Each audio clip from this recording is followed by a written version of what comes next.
પિતા અને પુત્ર એકલા રહેતા હોય છે, સિંગલ પેરેન્ટ. સંતાન પહેલું ઉઠે છે, જાગે છે અને પપ્પા એને બ્રશ કરાવતા હોય છે, ત્યારે બાળક એવું કહે છે કે પપ્પા મારે સ્કૂલે નથી જાઉં, મારે સ્કૂલે નથી જાઉં. એટલે પિતા એવું કહે છે કે હોતું હશે બેટા, સ્કૂલ કોઈ દિવસ પડાય? સ્કૂલે તો કેવી મજા આવે, ભણવાની તો બહુ મજા આવે. બાળકને નવડાવતી વખતે પિતા ફરીવાર બાળક એમ કહે છે પપ્પા પ્લીઝ ન નવડાવો ને મારે સ્કૂલે નથી જાવું, આજ મને મૂડ નથી. એટલે પિતા ફરીવાર એમ કહે છે અરે તારા ફેવરેટ મેમનો આજે પીરિયડ છે, તને બહુ મજા આવશે, સ્કૂલે તો જવું જોઈએ ને બેટા. બાળક બ્રેકફાસ્ટ ટેબલ ઉપર કહે છે પપ્પા સ્કૂલે નથી જાઉં.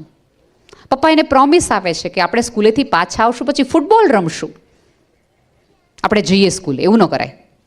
શૂઝ પહેરાવતી વખતે ફરીવાર બાળક આનાકાની કરે છે પપ્પા પ્લીઝ સમજો ને યાર, સ્કૂલે નથી જાઉં, આજ મૂડ નથી, આજે મજા નથી, મારે સ્કૂલે નથી જાઉં. એટલે ઓલો પિતા એમ કહે છે કે પિઝા ખવડાવીશ, રાત્રે ડિનરમાં પિઝા, બસ પણ સ્કૂલે જવાનું છે.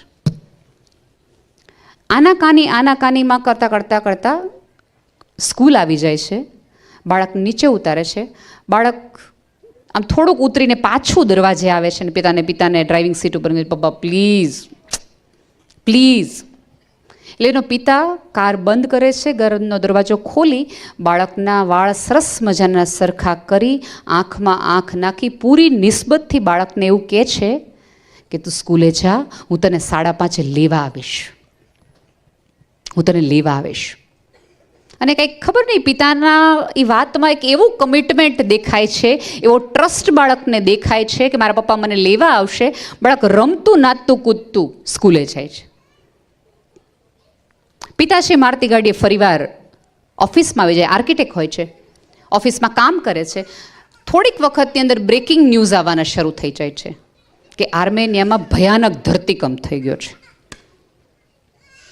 આ ન્યૂઝ એ પિતાના કાનમાં પડે છે અને એને સમજાય છે કે જે જગ્યાએ મારા બાળકને મેં મૂક્યું હતું એ સ્કૂલની સાઈડમાં તો ભયાનક ધરતીકંપ થયો છે. અને પિતાને આમ અનહદ ગિલ્ટ ફીલ થાય છે. ક્યારેક બાળકનું મન ના પાડતું હતું અને મેં મારા બાળકને સ્કૂલે મૂકી આવ્યો. ધ્રુસકે પિતા રડતો મારતી ગાડીએ પાછો જાય છે, જે દિશા તરફ સ્કૂલ હોય છે. અડધે સુધી જાય છે, ગાડી મૂકી દે છે અને ચાલવાનું શરૂ કરે છે.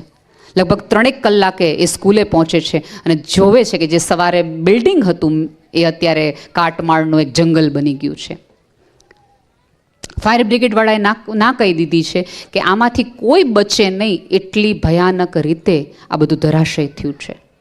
લોકોએ ફૂલ મૂકવાના શરૂ કરી દીધા છે, પ્રાર્થનાઓ કરવાની શરૂ કરી દીધી છે, કેન્ડલ મૂકવાની શરૂ કરી દીધી છે. ઓલો પિતા માનતો નથી, એ ખાલી દિશા પૂછે છે. ક્લાસ કઈ બાજુ આ બધા હતા? 7મા ધોરણના. કોઈ કહે છે કે ઓલી સાઈડ. પિતા કાટમાળ કાઢવા માટે બધું લઈ જાય છે, પાવડા ને આ ને તે ને એવું બધું જ શરૂ કરી દે છે. 1 કાઢે, 2 કાઢે, 3 કાઢે. લોકો સમજાવે છે કે ભાઈ કોઈ બચ્યું નહીં હોય, આટલું બધું તમે ન મહેનત કરો. પિતા કંઈ બોલતો જ નથી, કાઢવા જ મળે છે. અને લોકોને એમ થાય છે કે એકનો એક દીકરો મરી ગયો છે, એનો ટ્રોમા એને છે, હમણાં સવાર પડશે ને સમજી જશે અને પાછો આવી જશે, એમાં કાંઈ વાંધો નથી. પિતા સવારે 4 વાગ્યા સુધી એ મહેનત કર્યા કરે છે. ધીમે ધીમે એની મહેનતમાંથી પણ જોશ વયો જાય છે, કારણ કે એ પણ સ્વીકારવા માંડે છે કે નહીં બચ્યું હોય કોઈ. એવામાં કોઈના કણસવાનો અવાજ આવે છે, થોડી ચહલપહલ સંભળાય છે. ઓલી આંખમાં નૂર આવી જાય છે અને હાથમાં જોમ આવી જાય છે. એ કાઢવાનું શરૂ કરે છે, કાટમાળ કાઢતો જાય છે અને દેખાય છે બાળકો. 1 બાળક કાઢે, પોતાનું નહીં, 2, 3, 4, 5, 6, 7, 8 બાળક કાઢે છે. ત્યાં સુધી એનું બાળક નથી. પછી તો ઓલી માનવતાએ પરિવાર વારે છે કે અરે આટલી મહેનત કરી પણ મારું તો ન નીકળ્યું ને. છેલ્લું બાળક 9મું બાળક કાઢે છે ત્યારે એને પોતાનો દીકરો અરમન, એનું નામ, એનો દીકરો નીકળે છે. અને અરમન આટલી બધી મહેનત પછી પણ અરમન એક પણ વાર એના પિતાની આંખમાં જોતો નથી. એટલે પિતાને આમ દુઃખ લાગી જાય છે કે યાર બધાના મા બાપ વયા ગયા, હું તારો બાપ તરીકે 4 વાગ્યા સુધી મેં કાટમાળ કાઢી, તું મારી હામો ન જો. દુઃખ લાગી જાય છે. બાળક જીવતો છે એની આનંદની સાથે પેરેલલ બાપને દુઃખ થાય છે કે મારા દીકરાએ મને રેકગ્નાઇઝ ન કર્યો કે મેં એને બચાવી લીધો એમ. કથાની ટ્વિસ્ટ અહીંયા છે. અરમને ઓલા 8 છોકરાઓને ખભે હાથ રાખીને કીધું, મેં કીધું તું ને રોવોમાં મારા પપ્પા આવશે લેવા માટે. આવશે મારા પપ્પા. તમે ખોટા રોતા હતા. મને ખબર હોય ને મારા પપ્પા આવે મને લેવા માટે. તમારા સંતાન તમારા ઉપર આવી શ્રદ્ધા મૂકી શકે એમ છે કે ગમે એવી કાળી મંજૂરીમાં હોવ, મુશ્કેલીમાં હોવ, નિરાશામાં હોય, પીડામાં હોય, મારા પપ્પા આવ્યા વગર ન રહીએ. પણ આપણે કેવી રીતે બાળકને મોટા કરીએ છીએ? અમને જો ખબર પડીને કે તે આ કર્યું તો સમજી લેજે હું એવો બાપ નથી, તરત બધા છાપામાં આપી દઈશ, મારે આની સાથે કોઈ સંબંધ નથી.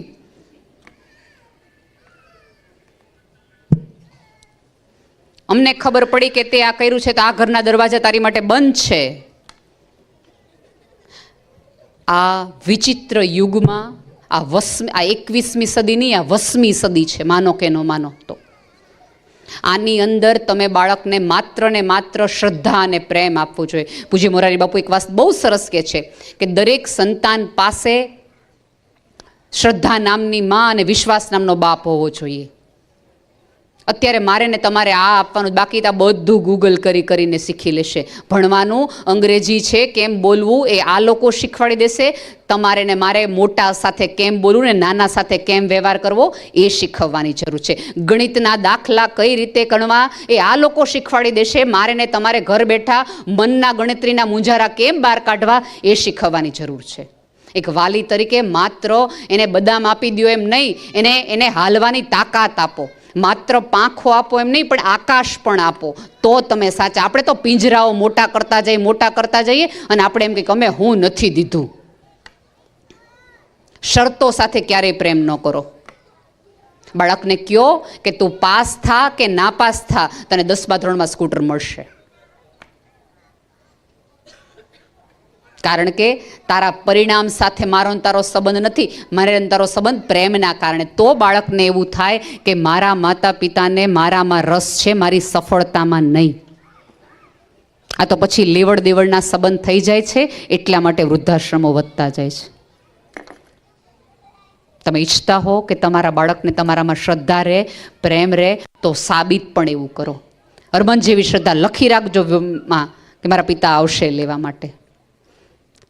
ટેટુ કરાવી નાખવું પોતાના સંતાનનું નામનું એ બહુ સહેલી વાત છે, પણ બાળકના માનસ પર એવા કોઈ ચિત્રો ન દોરો કે જે ભૂસતા તમને બહુ વાર લાગે. ન લાગે. બાળક છે ને, ઈશ્વર જ્યારે બે વ્યક્તિઓ એકબીજાને પ્રેમ કરવાનું ભૂલી જાય ને, ત્યારે ઈશ્વર તમારા ઘરમાં બાળક આપે. અમારા કેટલા પેરેન્ટ્સ હશે કે જેને લગ્ન જીવનમાં ખાસ મજા નહીં આવતી હોય, પણ સંતાનના કારણે જોડાયેલા રહેતા હશે. માનો કે ન માનો, આ સંતાન છે ને એ ફરીવાર તમને એકબીજાને પ્રેમ કરવા માટેનું કારણ બને છે, એક બંધ બને છે, એક સેલોટેપ બને છે. ઈશ્વર કરે કે તમારા બાળક તમારા સ્વપ્ન પ્રમાણેનું તો બને, પણ બાળકના જે સ્વપ્ના છે એને પણ તમે તમારી મેમરીમાં સેવ કરી શકો. એટલા ખુલ્લા હૃદયના પણ થાવ અને માતા પિતા બનજો, હિટલર નહીં. બધે આ મહાભારતનો બહુ સરસ મજાનો કિસ્સો છે કે દુર્યોધનને કૃષ્ણ સજા આપતા હોય છે ત્યારે ગાંધારી એમ કહે છે કે તમે એને માફ કરી દો, હું માફી માગું છું, એના વતી હું માફી માગું છું. ત્યારે કૃષ્ણ એમ કહે છે માફી તમારે મારી નહીં, તમે તમારા સંતાનની માગો કે તમે આંખે પાટા બાંધી દીધા સંસ્કાર આપવાના બદલે. ક્યાંક ને ક્યાંક આપણે કશુંક ન જોઈને જુદા પ્રકારના ગાંધારી પુરવાર થઈએ છીએ. આંખ આડા કાન કરીને આપણે ધૂતરાશ સાબિત થઈએ છીએ. એના બદલે ખુલ્લી આંખે જોવાનું રાખવું. બાળકના ચોકીદાર નહીં, પણ એને ચાહનાર બનો. એને જરૂર એની છે. 100 શિક્ષકને એક માતા બહુ જ સાચી વાત છે, હું સ્વીકારું છું એ વાતને, પણ જ્યારે બાળકને માની જરૂર હોય ને ત્યારે માનો જ રોલ કરો. શિક્ષક ઘણાય મળી રહેશે, માં નહીં મળે. શિક્ષક હાયર કરી શકાશે, ટ્યુશનમાં પૈસા આપીને લાવી શકાશે, માં નહીં હાયર કરી શકાય. કલાક આલ્યો, કલાકના 500 રૂપિયા, થોડીક વાર માં બની જાઓ ને, એ તો તમારે જ બનવું પડશે. અને એ કંઈક એવું જોડાણ છે ને. એક વખત એક બાળક બહુ રડતું હતું, ડૉક્ટરે હાથમાં લીધું ને તો બહુ એટલે બહુ રડતું હતું. એટલે બાળકની માએ એમ કીધું કે તમે મને આપો, હું છાનું રાખી દઉં. અને 2 જ સેકન્ડની અંદર બાળક છાનું રહી ગયું માના ખોળામાં. એટલે ડૉક્ટર કે તમે આ શું કર્યું? ત્યારે માએ એવું કીધું કે આ કરવા માટે તમારે મારે કોખે જન્મ લેવો પડે, તો હું તમને કહી શકું કે શું કર્યું. આ તમે જુઓ, બાળક કોઈને ન ઓળખતું હોય, 3 દિવસનું જ હોય, માની છાતી આવે ને તો તરત રોડી જાય. અહીંયા કાંઈક એવું છે, ઈશ્વરે તમને અહીંયા આપ્યું છે, એને કઠોર ન બનાવો, કઠોર ન બનાવો. પ્રેમાળને હુંફાળ્યો.